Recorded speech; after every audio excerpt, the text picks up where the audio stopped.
What is your name? My name is Steve Clark. All right. So what got you in love with psychology? Well, my mother was interested in psychology, not professionally, just sort of a hobby, curiosity that she had. And so she would leave sort of pop psych books around the house. And this was back in the 70s, so these were books like Games People Play, Eric Berne, I'm Okay, You're Okay, that sort of stuff. And then she had some truly nerdy ones like Theory of Psychoanalytic Technique by Carl Menninger. And I picked these things up and I'd start reading them. And 90% of it I don't think I fully understood, but I found it all very fascinating, thinking about human behavior. And so I joined the Psychology Today book club. And of course, got more books than I could possibly read. And now I'm going to bring a prop. So, What is this prop? when I was about, 13 years old, I think I was a freshman in high school and had to read some sort of book report. Like, oh, okay, I'll do a book. I'll read this. So there I am, 13, 14 years old, freshman in high school, and I'm carrying around Eric Fromm, The Anatomy of Human Destructiveness.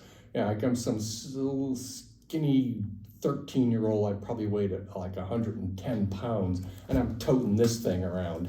And it's, 560 pages or so, and I think it probably took me 6 months to read it. But I really became quite the little psychology nerd. Found it all very fascinating, very interesting. When you were just 13 years old? When I was about 13 years old. That's amazing. Thank you. Now, one of my friends, Paris, the vice president of Psych, I think she said she had a class with you, if I can remember. Okay. She said that you were taken asked to go to court to talk about, I can't remember exactly what you said. You had a focus with psychology and law. Do you mind talking about that? Don't mind at all. This was a gig I kind of fell into backwards. As a graduate student studying memory, I wasn't the least bit interested in eyewitness memory.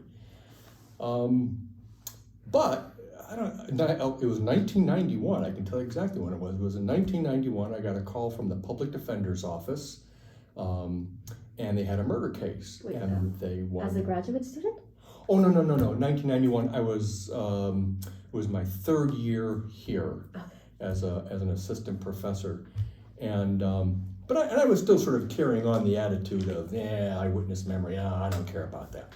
Until I got a call from the public defender's office, and they said, we've got a case that all hinges on memory. Would like to come talk to you. And I said, sure. And so I ran to the library we are sitting in now, and I checked out Elizabeth Loftus's rather famous book called Eyewitness Testimony, and I read it in one night. Not because I'm a speed reader, but because it's just extremely well written. And so I read that thing cover to cover in one night, and I came in the next day and talked the talk and walked the walk, and then about 6 months later, I testified in a murder trial, and that was the first of many, many trips to the courthouse that I took. Wow, that's really amazing. Yeah. Would you say Elizabeth Loftus is one of your trying to think, idols or people that you look up to? Oh, absolutely. Beth Loftus really put this work on the map. There had been, people have done research on eyewitness testimony and the inaccuracies of it for over 100 years, but it really didn't get much traction. And there was something about the timing and about Beth where she got traction. She got this on the map and really established it as a research area in psychology and got the courts to listen. Wow. Yeah. That's pretty amazing. Yeah, it is pretty amazing. Yeah. What would you say is like the most memorable memorable event that happened into court, if you could share. Oh boy. There are a bunch of them, I suppose. Top 3, top 5? Well. Boy, we're going to be able to do this all in one take, or am I going to need 15 minutes to think about it? There were a lot of cases that I testified in. There are a lot of funny little things that happen in court on the witness stand. Funny, yeah, Funny. I did use the word funny. And in the middle of a murder trial, it's hard to think that anything is going to be funny, but little odd things do happen. It's something that evolved over the years. And is there a particular case? There are all kinds of fascinating cases. And I can't think of one that stands out really among all of them. Boy, I wish I had a good answer for that, but it's been a long time since I've done it. I'm sure. So, yeah. It's been a long. Okay. So a lot of them are super memorable, and a lot of them were funny, and you had all these different experiences in court.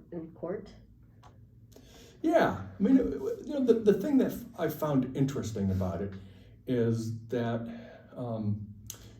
the standard procedure is lawyer calls, blah, blah, blah, we talk on the phone a bit, and then, sometimes I'd get a folder of stuff, about this thick, and sometimes I'd get 3 boxes. And when I would get 3 boxes, usually was when it was a post-conviction appeal. And those are the cases I found the most fascinating, because this is a case that's already done. It's gone to trial, it's over, and the convicted person has a good issue on appeal. And I would get to look at a big chunk of the case and really see the police reports and how it unfolded and what happened and the testimony that witnesses gave, and really sort of get the drone's view of the case. And I would always find that very fascinating to kind of look at it after it's all said and done and look to see what happened. Some people, I think, refer to these as sort of post-conviction autopsies. You want to see what the hell went wrong. And I would find that very fascinating. I see. Okay. Very fascinating indeed. So, just to clarify, you just gave the psychology on eyewitness testimonies when you were called to court? Yeah. So, it's the sort of thing where, a witness has gone to a lineup and said, that's the guy, goes into court and says, that's the guy. And there's a lot of reason to think, maybe that ain't the guy. And then you look at the procedures and try to understand if the identification was done in such a way that would make an error more likely. For example, somebody's looking at the lineup and they kind of hem and they haw and they say, I don't know, it was so dark, it happened so fast.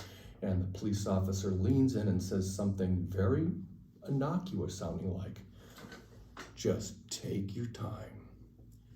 Well, that witness was about to say, I don't know, I can't do it. And that little phrase, just take your time, sort of reorients the witness back to look at the lineup. And the witness might kind of, think out loud a little bit.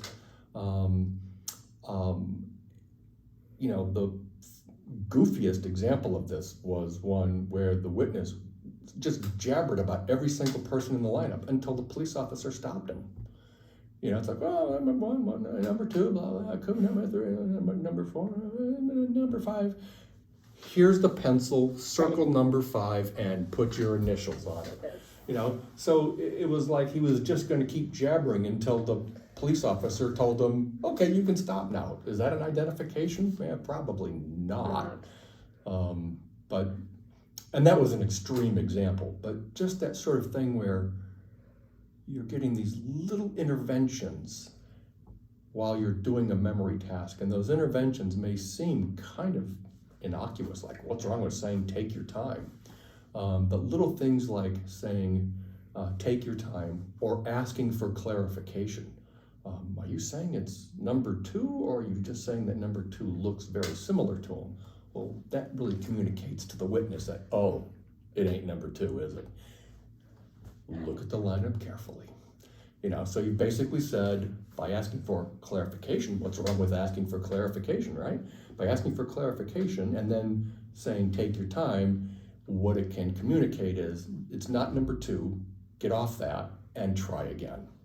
You engage in that long enough and witnesses can identify whoever the police officer thinks is the guy. So that's the kind of stuff I testified about. Oh, wow. Very interesting. Do you think it would still happen now? Good question. I think police departments and prosecutors have become a little more understanding, a little Good. Better in terms of the methods. And there have been some laws passed. Laws have been passed in California, trying to regulate these procedures and get the procedures done in a better way. And whether that has reduced errors, you would think it would. Whether it has, I actually don't know. Okay. Fair. And you taught here at UCR, correct? 34 years, yep. All right, 34 years of student experience and learning new ways to teach. And what I wanted to ask you is that, what is your research and what was your favorite part about teaching psychology? Oh boy. Well, my research was, it started out being straight memory guy, trying to understand retrieval processes and how people would retrieve things from memory. Right. But then it really took a turn when the public defender called me and said, here's an example of this in the real world. What do you think? I kind of got hooked. Oh. And my research shifted in order to focus on those kinds of issues. And so that's what I did for 34 years. And I was particularly interested in the sort of social interactions that provide the context for memory. In terms of teaching, if there's anything I miss in my retirement, it's teaching. And I taught Psych 1, taught Psych 175, which is Psych and Law. Mm-hmm.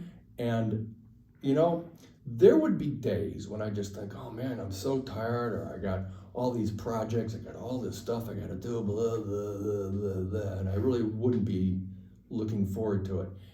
And I'd get in the room and all the other hassles, all the sort of, road rage on the commute would all just fade away. Having these conversations with students, 600 at a time, mm-hmm. or, one at a time, was something I really, really enjoyed. Yeah. It was fun doing it in the big room, and it was fun, when students would come to my office hours and we'd start to talk about stuff. Yeah. I would sometimes find new examples, because in a room of 570 students, you don't get a lot of feedback about what's catching and what's missing. Not really, no. But if you got somebody sitting right there in the chair and you're having this conversation and they're going, I don't get it, and you go, wait, let's try this, and you realize, ding, that works. Now it's clear.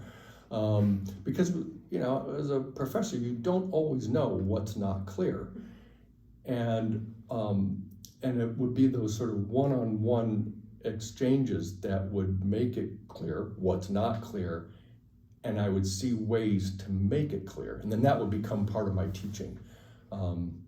And boy, if there's anything I really miss about being a UCR faculty member, is I really miss those teaching experiences, and I miss UCR students. Yeah, you miss UCR students? A lot. Okay, By the way, I am taking Psych. Oh, I did take Psych 1 with Dr. Dida. Are you familiar? Yeah. Sure. Great teacher. Great, amazing. Yeah. Oh, these new folks are way better than I was. Really? Oh yeah, they're really good. Why would you say that after 34 years of experience? Well, I've got a lot of experience, but they have a lot of new tricks, new toys, new techniques. It's like, wow, that's cool. I don't think I am as up to date with new teaching methods as some of the newer folks are. Really? I see. Very interesting to say. Okay. So you're still researching on law and psychology and eyewitness memory right now. Are you still writing papers still? A little bit, but not as much. And I'm not doing as much of the eyewitness memory stuff. I'm interested really in the broader issues of the conversations that people have when they remember, and people remembering things together. Eyewitness memory is a great context for studying the interactions that people have, how people remember things together, how questions get asked, how the social context of memory affects memory. So the work that I'm doing now is not as focused on the eyewitness part of it, but sort of the broader issues about how people interact and the social interactions that are part of remembering. Okay, so for example, how people remember 9/11 and recounting their stories, How people talk about shared experiences, what they do when they disagree and say, no, you didn't. Yes, I did. No, you didn't. Yes, I did. I think a lot of the disagreements that we have socially come down to those sorts of yes, you did, no, I didn't kinds of conflicts. And one of the things I'm working on now is what do we do when we disagree and how do we resolve those disagreements about what happened? Interesting. Okay. So are you just reading or do you have labs or experiments? I still, thank goodness for the generosity of the psychology department that I still have some lab space. The lab got really quiet during, the COVID years. And, I was just in my lab earlier before I came over. And it was pretty dusty. Nobody had been in there much, really, in 2.5 years. And, computers stopped working, printers stopped working. The dust really was like an inch thick on stuff. And so, kind of scraping away the dirt, seeing what works, what computers just need to go on the heap. In your recent office? Or in my lab. Okay. In my lab. Yep, kind of going back in there and, saying, okay, let's rev this back up again. And it's working now? I think we're good to go. I'm gonna start collecting some data probably next week. That's amazing. And rooting for you. Thank you. All right. We are on our 19-minute mark, but I want to end with 2 questions. Okay. What would you say are the greatest 3 lessons, or your top 3 lessons for studying psychology, your teaching career, or whatever you'd like to share for psychology students? Sure. This is a story that I was going to get in one way or another. Okay. So I went to college and dropped out. I am a college dropout. I don't know if I should applaud for that. And I think I'm living proof that you can fail and still succeed in the long run. So I went off to college and didn't have a very enjoyable first swing at it, and I quit. And part of the reason that I think I didn't have a good freshman year is because I did not major in psychology. And the reason I didn't major in psychology was because, my family, like a lot of families, they were practically minded, and they said, you're going to be in college for the rest of your life if you major in psychology, and you'll never get a real job. That's what we hear too. Yeah. Well, okay, so I dropped out, and as long as I'm going to be a college dropout, I'm going to take classes I want to take. So I took a couple of classes at a community college for fun. It's like, I want to do this. This is fun. Mm-hmm. And shout out to Professor Adams at Illinois Central College, because he taught an interesting social psych class, got me hooked. And well, let's see, were people right? I'll be in college for the rest of my life and I'll never get a real job. Well, let's see, I spent 34 years at UCR. It's not my entire life. And did I never get a real job? Well, it kind of depends on how you think about the professor gig.